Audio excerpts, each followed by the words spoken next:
दोस्तों, इंसान का महत्वाकांक्षी होना एक आम बात है और होना भी चाहिए, क्योंकि अपनी ज़िंदगी को खुशहाल बनाना इंसान का प्रथम कर्तव्य भी है। लेकिन महत्वाकांक्षाओं में आकर इंसान सही और गलत का फैसला करना भूल जाए, ये बात गलत है। वो अपने ही हाथों अपनी ज़िंदगी तबाह कर ले, ये बात गलत है। आज की कहानी भी कुछ इसी तरह की है। आज एक औरत ने अपनी महत्वाकांक्षाओं के चलते अपनी ही घर गृहस्थी को तबाह कर लिया। जब आप कहानी को लास्ट तक सुनेंगे तो आप खुद हैरान रह जाएंगे कि कैसे महत्वाकांक्षा के चलते एक औरत ने अपना भरा पूरा परिवार तबाह कर लिया। आज की कहानी आगरा शहर की है। हम कहानी में आगे चलें, लेकिन उससे पहले नमस्कार दोस्तों, मैं एडवोकेट आरडी आपका चैनल पर स्वागत करती हूं और उम्मीद करती हूं कि आप सब लोग स्वस्थ होंगे, सुरक्षित होंगे। दोस्तों, अगर आप अपने इस परिवार में नए हैं या अभी तक आपने चैनल को सब्सक्राइब नहीं किया है तो सबसे पहले आप चैनल को सब्सक्राइब कर लीजिए और इसके साथ ही बेल आइकन प्रेस करना ना भूलें फर्दर नोटिफिकेशन के लिए। और कहानी के बारे में आपकी क्या राय है वो तो कहानी लास्ट तक सुनने के बाद ही पता लगेगा। तो कहानी को लास्ट तक सुने भी और अपने कमेंट्स ज़रूर बताएं, अपनी राय ज़रूर दें और इसके साथ ही आपके कमेंट्स के जवाब मैं वीडियो के लास्ट में ज़रूर दूंगी। तो चलिए दोस्तों, अब आपका समय नहीं लेते और जानते हैं कि आगरा शहर की आखिर ये पूरी कहानी क्या है। आगरा के एतमादुद्दौला थाना क्षेत्र निवासी गुलजारी लाल प्रजापति अपना पुश्तैनी धंधा करके परिवार का भरण पोषण कर खुशहाल जिंदगी बिता रहा था। उसके काम में उसकी पत्नी सोमवती और 3 बेटे भी हाथ बटाते थे। एक बेटी थी जो घर के रोजाना के काम में माँ का हाथ बटाती थी। गुलजारी लाल के बेटे जवान हो गए तो पुश्तैनी धंधा छोड़कर वो दूसरा काम करने लगे। फिर गुलजारी लाल ने कांच का सामान बनाने की एक फैक्ट्री में नौकरी कर ली। बच्चे जवान थे तो उनकी शादी के लिए रिश्ते भी आने लगे। मंझले बेटे विनोद की शादी फिरोजाबाद जिले के गांव मोहम्मदाबाद निवासी महेश की भतीजी अनीता से तय कर दी। दरअसल अनीता के पिता रमेश और मां की मृत्यु उस समय हो गई थी जब अनीता छोटी थी। तब उसके ताऊ महेश ने ही उसकी और उसके भाई बहन की परवरिश की थी। विनोद एक सीधा साधा युवक था तो वहीं पर अनीता तेज तर्रार थी। ससुराल में वह खुश नहीं थी। गुलजारी लाल का संयुक्त परिवार था और अनीता को वहां पर घुटन हो रही थी। कुछ दिनों तक तो वह खामोश रही, पर उसने पति पर जोर डालना शुरू कर दिया कि वह इस संयुक्त परिवार में नहीं रह सकती और वह अलग रहना चाहती है। पत्नी की बात से विनोद हैरान था और परेशान भी। अपने परिवार से अलग होने की बात उसने कभी सोची ही नहीं थी। ससुराल में सभी लोग अनीता का ठीक ठाक ख्याल भी रखते थे तो वह समझ नहीं पा रहे थे कि आखिर ऐसी क्या बात है जो वह अलग रहने की जिद कर रही है। बहरहाल उन्होंने उसे किसी तरीके से समझा बुझा दिया। एक दिन अनीता मायके गई और कई दिन तक जब उसने आने का नाम नहीं लिया तो उसके ससुर गुलजारी लाल ने अनीता के ताऊ महेश को फ़ोन किया कि वह अनीता को ससुराल छोड़ जाए। अगले दिन महेश अनीता को लेकर आ गया और उसने गुलजारी लाल से कहा, देखो समधी जी, अनीता अब आपकी अमानत है। इसकी देखभाल की जिम्मेदारी आपकी ही है। मैं एक बात और बताना चाहता हूँ कि यह जिद्दी स्वभाव की है। आप इसकी किसी अनाप शनाप जिद पर ध्यान न दें। उस दिन तो किसी ने महेश की बात पर गौर नहीं किया, लेकिन दिन ब दिन अनीता का बदलता व्यवहार ससुराल वालों को अखर रहा था। फिर एक दिन अनीता घर में किसी को बिना बताए कहीं चली गई। सास सोमवती ने बड़ी बहू मीना से पूछा कि अनीता कहाँ है, तो मीना ने कहा कि कहीं से फ़ोन आया था और वह फ़ोन पर बातें करते करते बाहर निकल गई। सोमवती चिंतित हो गई कि पता नहीं वह कहाँ चली गई है। काफ़ी देर बाद जब अनीता वापस लौटी तो सास ने उससे पूछताछ की। अनीता ने कोई सफाई देने की बजाय सास से तपाक से कहा, मैं कोई कैदी तो हूँ नहीं जो एक जगह बंद होकर रहूं। इंसान हूँ, कहीं घूमने चली गई तो इसमें हैरान होने वाली क्या बात है। अनीता का यह व्यवहार ससुराल में किसी को भी अच्छा नहीं लगा। ससुराल में अब उस पर नज़र रखी जाने लगी। एक दिन तो हद ही हो गई। अनीता के जेठ राकेश ने उसे एतमादुद्दौला चौराहे पर किसी आदमी के साथ देख लिया। राकेश ने उस समय तो उससे कुछ नहीं कहा, पर जब वह घर आई तो उससे पूछताछ की तो उसने सफाई दी कि वह अपने रिश्ते के भाई से मिलने गई थी। गुलजारी लाल ने उसकी सख्ती से कहा कि जिससे भी मिलना है घर पर मिलो, अन्यथा नतीजा अच्छा नहीं होगा। अनीता ने तड़प कर कहा, अब और बुरा क्या होगा, मेरी जिंदगी तो वैसे ही बर्बाद हो गई है। सोमवती ने हैरानी से उसे देखा और पूछा, क्या परेशानी है तुझे जो इस तरह बोल रही है? तुम नहीं समझोगी अम्मा, कहकर वह अपने कमरे में चली गई। इसके बाद अनीता ससुराल वालों के शक के घेरे में आ गई। गुलजारी लाल ने उसके ताऊ महेश को सारी बात बताई तो उसने कहा, समझी जी, मैंने पहले ही आपको बता दिया था कि आप ही उसे अपने हिसाब से रखें और अब आप ही जानें। धीरे धीरे वक्त बीत रहा था। अनीता का 2 बार गर्भपात हो चुका था और आखिर 4 साल के बाद उसने एक बेटे को जन्म दिया और जिसका नाम रखा आयुष। परिवार में बेटे के जन्म के बाद सभी लोग बहुत खुश थे। इस बीच घर वालों को यह बात पता चल चुकी थी कि शादी से पहले अनीता के गांव के ही किसी लड़की के साथ संबंध थे। आयुष के जन्म के बाद तो अनीता बेखौफ हो गई और एक दिन अपने दूध मुँहे बच्चे को छोड़कर घर से बिना बताए फिर गायब हो गई। बार बार बहू का घर से गायब होना बदनामी वाली बात थी, इसलिए घर के लोग चिंतित हो गए। अनीता के ताऊ ने साफ कह दिया था कि उसे उस लड़की से कोई मतलब नहीं है। काफ़ी खोजबीन के बाद पता चला कि अनीता मोहम्मदाबाद के रहने वाले किशन नारायण के साथ ढूंढला में किराए का कमरा लेकर रह रही है। ससुराल वाले हैरान रह गए कि बहू इतनी बेलगाम कैसे हो सकती है। आखिर ससुराल वाले उसके पास गए और उसे समझा बुझाकर वापस ले आए। घर पहुंचने पर पति विनोद ने अनीता की खूब पिटाई की तो आखिर अनीता ने भी मुंह खोल दिया कि वह अपने प्रेमी के बिना नहीं रह सकती। अब विनोद भी अपनी जिद पर था। उसने अनीता को हिदायत दे दी कि उसे किशन को भूल जाना होगा, वरना अंजाम बहुत बुरा होगा। इसके बाद घर के और लोग भी अनीता पर नज़र रखने लगे।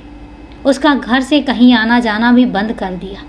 इसी बीच वह एक बेटी पल्लवी की माँ बन गई। 2 बच्चों की माँ बनने के बाद भी वह प्रेमी को दिल से नहीं निकाल पाई। किशन भी शादीशुदा और 2 बच्चों का बाप था, पर इश्क के नशे में उसने अपनी पत्नी और बच्चों की कभी परवाह ही नहीं की। बंदिशें लगने पर आशिकों की दीवानगी भी बढ़ती गई। दोनों ही परेशान थे। इश्क के लिए वे किसी भी हद तक जाने के लिए तैयार थे और फिर योजनानुसार किशन ने विनोद से दोस्ती कर ली। उसने विनोद से यह भी कहा कि जो हुआ वह उसे भूल जाए और अब वह वादा करता है कि आगे से अनीता से कोई संबंध नहीं रखेगा। विनोद ने किशन की बात पर विश्वास कर लिया। अपना विश्वास बढ़ाने के लिए किशन विनोद को खाना खिलाने ढाबे पर ले जाता और उसको शराब भी पिलाता। ससुराल वालों के प्रति अनीता का जो अड़ियल रवैया था वह उसने बदल दिया था। अब वह सभी से प्यार से पेश आने लगी थी और इससे ससुराल वाले समझने लगे कि अब वह सुधर गई है। लेकिन वह यह नहीं समझ पाए कि अनीता और उसके प्रेमी किशन ने इसके पीछे क्या योजना बना रखी है। विनोद जिस फैक्ट्री में काम करता था उसमें कांच के गिफ्ट आइटम बनते थे। एक दिन किशन ने उससे कहा कि उसकी मार्बल फैक्ट्री में अच्छी जान पहचान है, वह वहाँ उसकी नौकरी लगवा सकता है और वहाँ उसे अच्छी सैलरी के अलावा कई तरह की सुविधाएं भी मिलेंगी। विनोद ने किशन की बात मानकर तुरंत हाँ कर दी। तब किशन ने कहा कि वह किसी दिन उसके साथ चला चलेगा और यदि सब कुछ ठीक रहा तो मार्बल फैक्ट्री में उसकी नौकरी लग जाएगी। विनोद सीधा साधा आदमी था और अपनी दुनिया में ही खुश था, जबकि किशन बिजली मिस्त्री था और बहुत तेज तर्रार था। कोई नहीं जानता था कि किशन के मन में क्या चल रहा है, लेकिन प्रेमिका को पाने के लिए वह भयानक षड्यंत्र रच रहा था। अपने मकसद को पूरा करने के लिए एक दिन किशन ने अपने चचेरे भाई सुनील से बात की और कहा कि वह अपने प्यार को किसी भी कीमत पर पाना चाहता है, चाहे इसके लिए उसे किसी की जान ही क्यों न लेनी पड़े। इस काम में उसे उसकी मदद की ज़रूरत है। सुनील किशन का चचेरा भाई ही नहीं, लंगोटिया दोस्त भी था और वह टेम्पो चलाता था। किशन की सहायता करने के लिए वह उसके गुनाह में शामिल होने को तैयार हो गया और इसके बाद किशन ने अनीता और सुनील के साथ एक षड्यंत्र रचा। 27 दिसंबर 2017 की शाम को विनोद के मोबाइल पर एक फ़ोन आया। फ़ोन करने वाले ने अपना नाम सुनील बताते हुए कहा, मैं किशन का दोस्त बोल रहा हूँ। किशन ने तुम्हारी नौकरी के लिए मुझसे बात की थी और अब हम और किशन रामबाग चौराहे पर खड़े तुम्हारा इंतज़ार कर रहे हैं। तुम यहीं पर आ जाओ, जिससे नौकरी के बारे में सारी बात की जा सके। नौकरी की बात सुनते ही विनोद खुश हो गया और घर में किसी को बिना बताए रामबाग चौराहे पर पहुंच गया। वहां पर किशन एक टेम्पो में बैठा मिला और उसके साथ एक और लड़का था। विनोद उस लड़के को नहीं जानता था। किशन ने उसका परिचय अपने चचेरे भाई सुनील के रूप में किया। किशन ने विनोद को भी टेम्पो में बैठा लिया। अनीता कुछ दिन पहले से अपने मायके में थी, लेकिन थोड़ी देर में वह भी वहां पर आ गई। पत्नी को वहां देखकर विनोद हैरान रह गया। इससे पहले कि विनोद पत्नी से कुछ पूछता, किशन बोला, दरअसल अनीता तुम्हारे पास ही आने वाली थी। मैंने सोचा कि तुम्हारे काम की बात करने के बाद यहीं से तुम्हारे साथ चली जाएगी। वे सब कुछ देर तक इधर उधर की बातें करते रहे। तभी किशन ने विनोद से कहा कि फैक्ट्री मालिक ने मिलने के लिए आज शाम 8 बजे का समय दिया है। अभी तो 6 बज रहे हैं। चलो तब तक हम लोग खाना खा लेते हैं। आने वाली आफत से बेखबर विनोद उसके साथ खाना खाने के लिए एक ढाबे पर चला गया। वहाँ सभी ने खाना खाया और खाना खाने के बाद किशन ने दारू मंगवाई और उसने विनोद के गिलास में चुपके से नींद की 2 गोलियां डाल दी। दारू पीते ही विनोद को नशा चढ़ने लगा और साथ ही उसे नींद भी आने लगी। तब तीनों ने उसे टेम्पो में लेकर लिटा दिया और फिर ढाबे से वो टेम्पो को एक सुनसान जगह पर ले गए और वहीं पर अनीता और किशन ने विनोद को गला दबाकर उसकी हत्या कर दी। उसकी मौत के बाद उन्होंने राहत की सांस ली। इधर रात को विनोद घर नहीं पहुंचा तो घर वाले चिंतित हो गए और फ़ोन करने पर अनीता के ताऊ ने बताया कि अनीता तो कई दिन पहले ही यहाँ से अपने ससुराल चली गई थी। यह सुनकर परिजनों का माथा ठनका और देर रात में वो थाना इत्माद-उद-दौला पहुँचे, जहाँ उन्होंने विनोद की गुमशुदगी लिखाते हुए शक किशन और अनीता पर जताया। थाना प्रभारी ने उन्हें भरोसा दिया कि वह जल्दी ही विनोद का पता लगाने की कोशिश करेंगे। विनोद के घर वालों ने रिश्तेदारियों में भी फ़ोन किए, पर विनोद का कुछ भी पता न चला। 31 दिसंबर 2017 को फिरोजाबाद जिले के थाना नारखी क्षेत्र के गांव वैदीपुर विदरखा में पंचायत घर के बाहर एक युवक का सिर मिलने की सूचना गांव के चौकीदार ने दी तो थाना प्रभारी संजय सिंह तुरंत मौके पर पहुंच गए। अब पुलिस युवक के शरीर के अन्य अंगों की तलाश में लग गई तो पुलिस को थोड़ी ही आगे पर पैर तथा कटी हुई हथेली मिल गई। युवक के कटे हुए अंग मिलने की सूचना थाना प्रभारी ने प्रदेश के सभी थानों को वायरलेस द्वारा प्रसारित करा दी। थाना इत्माद-उद-दौला में गुलजारी लाल ने अपने मझेले बेटे विनोद की गुमशुदगी की सूचना दर्ज करा रखी थी, इसलिए किसी युवक का सिर और अन्य अंग नारखी थाना क्षेत्र में मिलने पर उन्हें शक हुआ कि कहीं ये अंग विनोद के ही तो नहीं हैं। उन्होंने गुलजारी लाल को थाने बुला लिया और इसके बाद वह उसे लेकर नारखी पहुंच गए। गुलजारी लाल ने जैसे ही वह कटा हुआ सिर देखा तो वह दहाड़े मार कर रोने लगे। उन्होंने उस कटे हुए सिर की पहचान अपने बेटे विनोद के रूप में की। सिर की शिनाख्त हो जाने के बाद नारखी पुलिस शव के बाकी हिस्सों की खोज में लग गई। तभी थाना प्रभारी संजय सिंह को सूचना मिली कि टूंडला पुलिस के शमशान घाट से मोहम्मदाबाद जाने वाली सड़क पर इधर उधर बिखरे किसी इंसान के टुकड़े बरामद किए हैं। थाना प्रभारी संजय सिंह वहां पहुंचे। उन्होंने सोचा कि ये टुकड़े भी विनोद की ही लाश के होंगे और इसीलिए जरूरी कार्यवाही करके लाश के वो टुकड़े उन्होंने पोस्टमार्टम के लिए भेज दिए। इस विभत्स कत्ल की खबर जब इलाके के लोगों को हुई तो वो सभी हैरान रह गए। नारखी पुलिस को अब कातिलों की तलाश थी। विनोद के भाइयों ने उसकी पत्नी अनीता और उसके प्रेमी किशन पर अपना शक जताया था। पुलिस उन दोनों के पीछे लग गई, पर दोनों में से घर पर कोई नहीं मिला। कोशिश के बाद पुलिस के लंबे हाथ आखिर नामजद आरोपियों तक पहुंच ही गए। नारखी के थाना प्रभारी संजय सिंह को मुखबिर ने 4 जनवरी 2018 को सूचना दी कि प्रेमी युगल रजावली चौराहे पर मौजूद है। थाना प्रभारी तुरंत पुलिस बल के साथ वहां पहुंचे और दोनों को दबोच लिया। पुलिस ने दोनों को थाने लेकर आई और सख्ती से पूछताछ करने पर अनीता ने स्वीकार कर लिया कि उसने ही किशन और उसके दोस्त सुनील के साथ मिलकर अपने पति विनोद की हत्या कर उसकी लाश के 30 टुकड़े किए थे। अनीता ने यह भी स्वीकारा कि उसकी शादी से पहले से ही गांव के किशन से उसके अवैध संबंध थे। चूँकि किशन उसकी जाति का नहीं था और इसलिए ताऊ ने किशन के साथ उसकी शादी करने से मना कर दिया था, पर वो दोनों हर कीमत पर शादी करना चाहते थे। इसी दौरान ताऊ महेश ने अनीता की मर्जी के खिलाफ उसकी शादी विनोद से कर दी। अनीता बेमन से विनोद की दुल्हन बनकर ससुराल पहुंच गई। अनीता के ताऊ ने सोचा था कि शादी के बाद वह सुधर जाएगी, लेकिन विवाह के बाद प्रेमी की जुदाई ने अनीता को बागी बना दिया। उधर किशन ने भी घर वालों के दबाव में शादी तो कर ली, लेकिन वह प्यार तो अनीता से ही करता था। समय निकाल कर दोनों मिलते रहते थे। आशिकी का जुनून धीरे धीरे खतरनाक मोड़ पर पहुंच रहा था। अनीता विनोद के साथ 7 फेरों के बंधन में बंधी थी, अतः इस शादी को तोड़ना उसके लिए आसान नहीं था। 2 बच्चों की मां बनने के बाद भी उसे लगने लगा कि दिल पर बोझ लेकर वह जी नहीं सकती। एक दिन उसने किशन से कहा, क्यों न विनोद नाम के इस कांटे को ही जिंदगी से निकाल फेंका जाए। इश्क के अंधे प्रेमी को प्रेमिका की बात जच गई। उसने तब तक यह नहीं सोचा कि गुनाह करने के बाद अगर वह पकड़ा गया तो उसके परिवार का क्या होगा। आखिर उसने अपने चचेरे भाई सुनील को अपना राजदार बना लिया और षड्यंत्र के तहत काम दिलाने के बहाने विनोद को भी विश्वास में ले लिया और फिर योजनाबद्ध तरीके से विनोद की हत्या कर दी।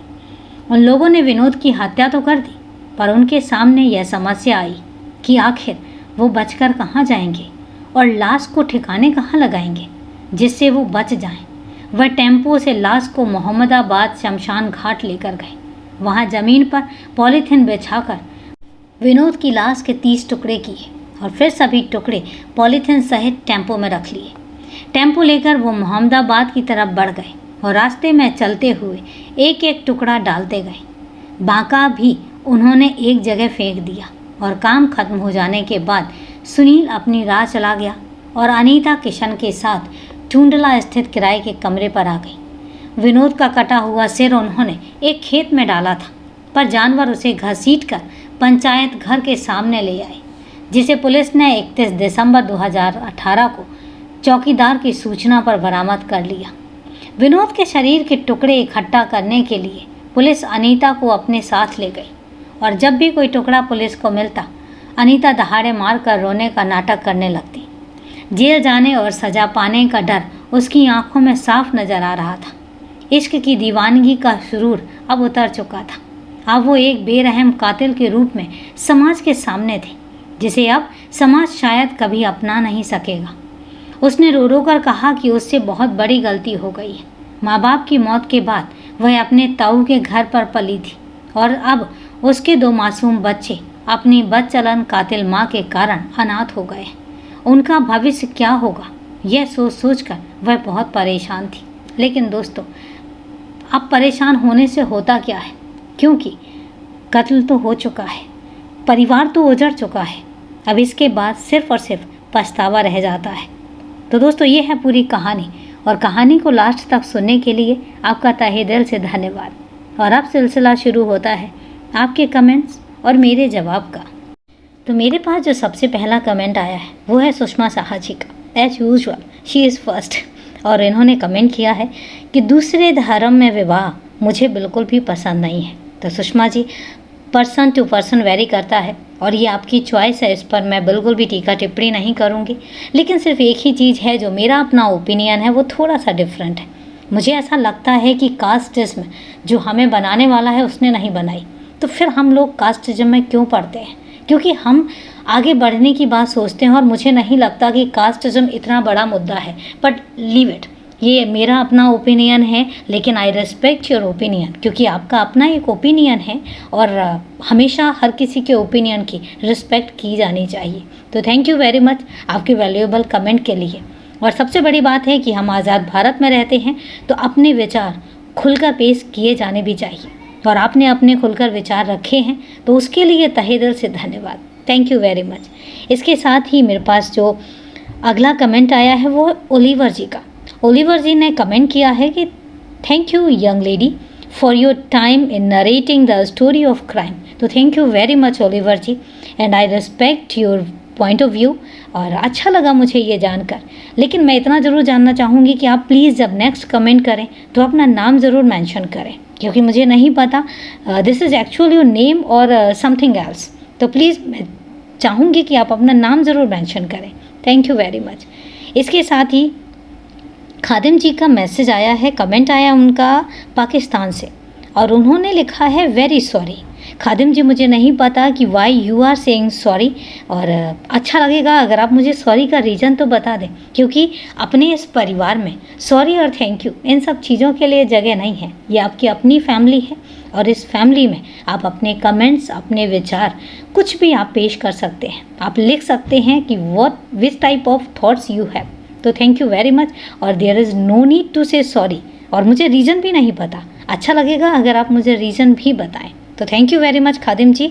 और इसके साथ ही अगला जो कमेंट आया है वो है आज़ाद शेख जी का, और आज़ाद शेख जी ने थैंक्स मैम लिखा है। अब आज़ाद जी, मुझे खुद नहीं पता कि आप किस लिए थैंक्स लिख रहे हैं, पर after all thank you very much, और मुझे रीज़न ज़रूर बताएं। मैं जानना चाहूँगी कि थैंक्स किस लिए, क्योंकि मुझे तो पता भी नहीं कि मैंने ऐसा क्या कहा है। तो रीज़न ज़रूर बताएं, और रीज़न बताएंगे तो मुझे भी पता लगेगा, बिकॉज़ फिर मैं कंफ्यूज रहूँगी।